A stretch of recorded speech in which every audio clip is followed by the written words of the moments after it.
और आज इंडी गठबंधन की ओर से उपराष्ट्रपति के लिए बनाए गए उम्मीदवार बी सुदर्शन रेड्डी नामांकन दाखिल करने के लिए पहुंचे हैं। जैसा कि हमने आपको बताया था, उनके साथ इंडी गठबंधन के अन्य नेताओं की भी मौजूदगी रहेगी। खुद सोनिया गांधी मौजूद हैं। इनके अलावा मल्लिकार्जुन खड़गे, राहुल गांधी, केसी वेणुगोपाल मौजूद हैं। आज इंडी अलायंस की ओर से उपराष्ट्रपति पद के उम्मीदवार बी सुदर्शन रेड्डी और कल इससे पहले एनडीए की ओर से उम्मीदवार सीपी राधाकृष्णन ने नामांकन दाखिल किया था, जब उनके साथ सभी सांसदों की मौजूदगी रही थी एनडीए से। और आज जब बी सुदर्शन रेड्डी, जो कि सुप्रीम कोर्ट के पूर्व न्यायाधीश रह चुके हैं, नामांकन दाखिल करने पहुंचे हैं। आंध्र प्रदेश के रंगारेड्डी जिले से आने वाले बी सुदर्शन रेड्डी, जिन्हें इंडी अलायंस ने बैठक में सहमति के बाद, सभी इंडी दलों के सांसदों की सहमति के बाद यह तय किया गया कि बी सुदर्शन रेड्डी को मैदान में उपराष्ट्रपति पद के रूप में उतारा जाएगा, क्योंकि अब 9 सितंबर को चुनाव होगा। उसी दिन नतीजे आएंगे। पहले सहमति की बात भी सामने आ रही थी कि एनडीए की ओर से जो उम्मीदवार उपराष्ट्रपति पद के लिए उतारा गया है, रक्षा मंत्री जब मल्लिकार्जुन खड़गे से मिले थे तो कोशिश यही थी कि सर्वसम्मति से उनके नाम पर सहमत हो, लेकिन फिर विपक्ष ने यह तय किया, क्योंकि इससे पहले जब उपराष्ट्रपति रहे जगदीप धनखड़ ने 21 जुलाई को अचानक से इस्तीफा देकर चौंकाया। स्वास्थ्य कारणों का हवाला उन्होंने दिया। उसके बाद यह तय हो गया कि जल्द ही उपराष्ट्रपति पद पर उम्मीदवार के नाम तय होंगे और जल्द ही देश को नया उपराष्ट्रपति मिल जाएगा, क्योंकि उपराष्ट्रपति पद ज्यादा समय तक खाली नहीं रहता।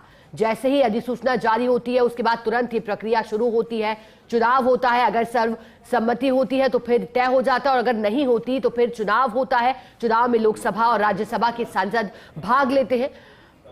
और अब चूंकि उम्मीदवार दोनों ही तरफ से, सत्ता पक्ष और विपक्षी दल दोनों की ओर से उतारा गया है, तो नामांकन की आज आखिरी तारीख भी है 21 अगस्त, और आज नामांकन दाखिल करने के लिए पहुंचे हैं। नामांकन दाखिल करते वक्त प्रस्तावकों और समर्थकों का होना जरूरी है, और इसी वजह से जो इंडी दल के प्रमुख नेता हैं वो पहुंचे हैं, उनके प्रस्तावक के रूप में भी, समर्थक के रूप में भी। अब कौन है बी सुदर्शन रेड्डी, उनको जान लीजिए। आंध्र प्रदेश में जन्मे हैं। उनका जन्म रंगारेड्डी जिले में हुआ था। सुप्रीम कोर्ट के पूर्व न्यायाधीश रहे। एक प्रगतिशील न्यायाधीशों में उनकी गिनती होती है। प्रतिष्ठित भी रहे और प्रगतिशील भी रहे। हालांकि 2011 में वो रिटायर हो गए थे, और उसके बाद अब जब उन्हें उतारा है उम्मीदवार के तौर पर, तो हमने आपको प्रतिक्रिया भी सुनाई थी इस पर। भारतीय जनता पार्टी का क्या कहना था, जो विपक्षी दलों की ओर से उतारा, उन्होंने कहा है कि हम जो उम्मीदवार है उस पर कोई कमेंट नहीं करेंगे। उन्होंने अपना उम्मीदवार उतारा है, क्योंकि इसके लिए आजादी भी लोकतंत्र में है। सर्वसम्मति भी अगर ना हो तो फिर उम्मीदवार उतार कर पे चुनाव होता है। संख्या बल में किसका पलड़ा भारी है ये सभी के सामने है, लेकिन कोशिश रहेगी, क्योंकि चर्चाओं का बाजार भी इस रूप में गर्म था कि आखिरकार जब इंडी अलायंस भी अपना उम्मीदवार उतारेगा तो फिर क्या होगा। चुनाव होगा, उसके बाद ये तय होगा कि देश का अगला उपराष्ट्रपति कौन होगा। इससे पहले जगदीप धनखड़ रहे, जो कि राजस्थान के झुंझुनू से आते थे।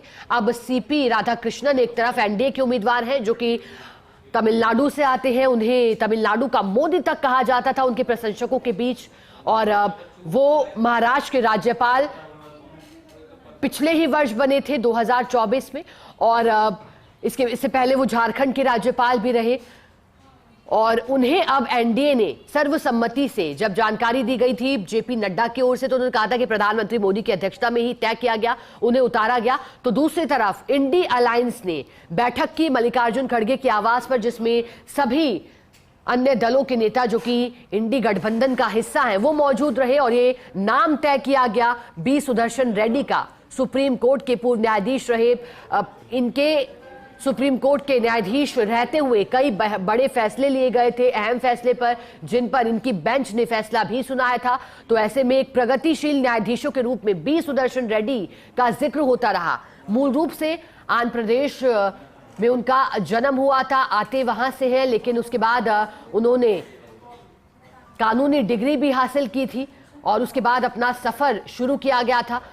उनके बाद बार काउंसिल में वकील बनाए गए, फिर स्थायी रूप से उन्हें जगह मिली और स्थायी रूप से जगह मिलने के बाद फिर उसके बाद उनका सफर शुरू हुआ, पहले न्यायाधीश के रूप में और फिर सुप्रीम कोर्ट के न्यायाधीश के रूप में भी उन्हें जगह मिली। अब हम तस्वीरों में आपको दिखा रहे हैं जब नामांकन दाखिल किया जा रहा है राधा कृष्णन वर्सेस सुदर्शन, जो कि अब आमने सामने है। नंबर गेम का पूरा खेल है उपराष्ट्रपति की रेस में। एनडीए के पास नंबर मौजूद है क्योंकि फिलहाल सत्ता पक्ष जो कि ज्यादा नंबर और ज्यादा संख्या बल के चलते ही सत्ता में आया था और उम्मीदवारों के लिहाज से भी अब कहा जा रहा है कि जो पलड़ा भारी है वो एनडीए का है। लेकिन अब क्या होता है, फिलहाल इंतजार रहेगा 9 सितंबर का जब चुनाव होगा और चुनाव किस तरह से होता है वो भी आपको बता देते हैं। उसके लिए जो लोकसभा और राज्यसभा के सदस्य हैं वो भाग लेते हैं, जो कि चुनकर आए हैं वो इसमें भाग लेते हैं। और उसके बाद एक बाकायदा पत्र सदन में दिया जाता है, एक जिसमें नाम होते हैं, क्योंकि 2 उम्मीदवार अब आमने सामने तो दोनों के नाम होंगे, फिर वरीयता उसे दी जाएगी, पहली पसंद कौन है और फिर दूसरे नंबर पर किसे रखना चाहेंगे, इस तरह से। और उसके बाद तय होता है जिसके पास बहुमत होता है वही उपराष्ट्रपति बनता है। और एनडीए से राधा कृष्णन की ओर से जहां कल नामांकन दाखिल कर दिया गया था, वहीं इंडिया अलायंस की ओर से बी सुदर्शन रेड्डी जो कि उम्मीदवार बनाए गए वो नामांकन दाखिल करते हुए सभी तैयारियां पूरी कर ली गई थी। प्रस्तावकों और समर्थकों के लिहाज से अब नामांकन दाखिल किया जा रहा है, सभी जो फॉर्मेलिटीज है वो भी पूरी की जा रही है, जो प्रक्रिया रहती है, कितने प्रस्तावक रहेंगे, कितने समर्थक रहेंगे। हालांकि 20-20 प्रस्तावक समर्थकों की बात कल एनडीए अलायंस की ओर से जब दाखिल किया जा रहा था नामांकन तब पहुंचे थे, मुख्य प्रस्तावक के रूप में भी यहां पर पहुंचे हैं।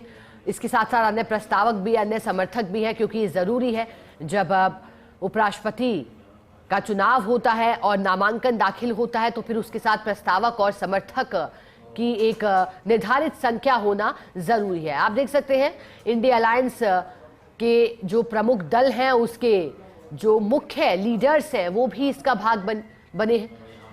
राहुल गांधी हैं, मल्लिकार्जुन खड़गे मौजूद हैं, सोनिया गांधी मौजूद हैं, संजय राउत हैं, अन्य नेताओं की मौजूदगी भी, जो सांसद हैं। उपराष्ट्रपति चुनाव का संग्राम आमने सामने Radha Krishnan versus Sudarshan, battle confirm है। पहले बात सर्वसम्मति की आ रही थी, लेकिन अब यह तय कर दिया गया जब नाम तय हुआ कि इस बार विपक्ष की ओर से अपना उम्मीदवार उतारा जाएगा और जो भिड़ंत है वो की जाएगी। आसानी से सहमति देने को तैयार नहीं विपक्ष, क्योंकि इससे पहले की जो स्थितियां रही, उपराष्ट्रपति रहे जगदीप धनखड़ के समय जिस तरह से कई बार स्थितियां बनी, विपक्षी सांसदों की ओर से उन पर कई तरह के आरोप भी लगाए गए। उसके बाद कोशिश कई की गई, महाभियोग लाने का भी प्रयास किया गया, हालांकि उसमें विफल साबित हुआ।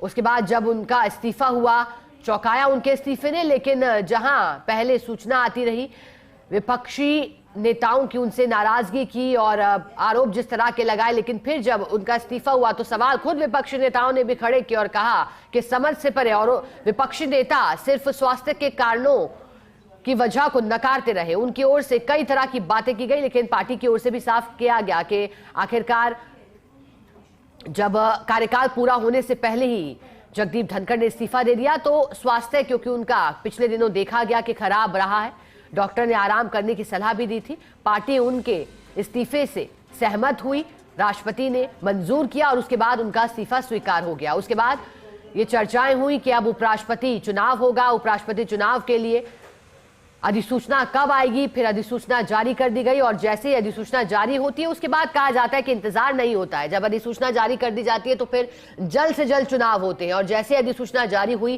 तारीखें आ गई, जिसमें नामांकन की तारीख तय की गई और फिर चुनाव की भी। अब नतीजे भी 9 सितंबर को जिस दिन चुनाव होगा देर रात तक जारी कर दिए जाएंगे। और 2 तस्वीरें हम आपको दिखा रहे हैं। इंडी गठबंधन के उम्मीदवार जब पहुंचे हैं बी सुदर्शन रेड्डी, और इससे पहले कल ही 20 अगस्त को सीपी राधाकृष्णन का नामांकन हुआ था, उस दौरान की तस्वीरें हैं जिसमें खुद प्रधानमंत्री मोदी, जो कि उनके मुख्य प्रस्तावक थे राधाकृष्णन के, क्योंकि जैसा कि हमने आपको कहा सीपी राधाकृष्णन, जिन्हें तमिलनाडु के मोदी के रूप में उनके प्रशंसक जानते हैं, और कहा जाता है कि वो सार्वजनिक मंच पर, जो सीपी राधाकृष्णन है, सार्वजनिक मंच पर जल्दी से अपनी बात और अपना पॉइंट ऑफ व्यू नहीं रखते, मतलब विवादों से दूर रहना पसंद करते हैं सीपी राधाकृष्णन।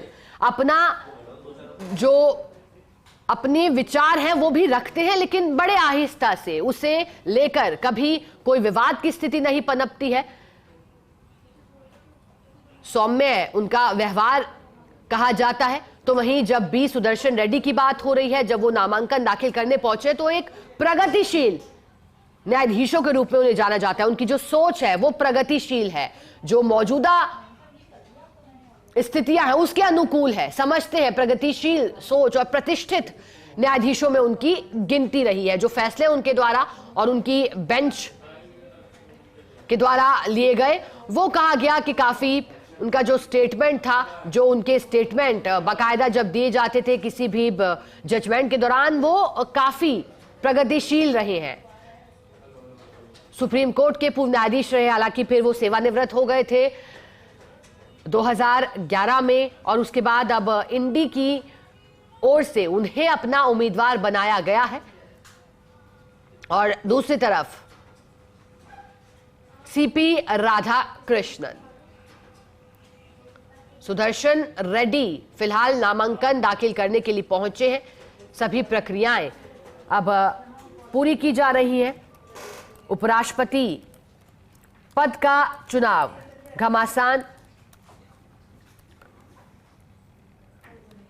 महत्वपूर्ण ये पद, उपराष्ट्रपति पद का चुनाव इंडी अलायंस की ओर से बी सुदर्शन रेड्डी, जो कि उम्मीदवार बनाए गए, अब पहुंचे हैं। इंडी गठबंधन क्या भविष्य में खेल करेगा, ये भी देखना, क्योंकि पलड़ा भारी तो देखिए एनडीए का, जैसा कि हमने आपको बताया जा रहा है संख्या बल के लिहाज से, लेकिन जो पूरा गणित है वो भी समझने लायक। 9 सितंबर को चुनाव होगा, परिणाम भी उसी दिन आएंगे, जिसमें लोकसभा और राज्यसभा के सदस्य वोटिंग करते हैं। मनोनीत सदस्यों को भी वोट देने का अधिकार प्राप्त होता है, क्योंकि देखिए 12 जो सदस्य होते हैं राज्यसभा में वो मनोनीत होते हैं, और कहा गया कि दोनों ही जो चुनकर आए हैं, साथ ही साथ जो मनोनीत हैं, उन्हें भी अधिकार होता है इसमें वोट देने का।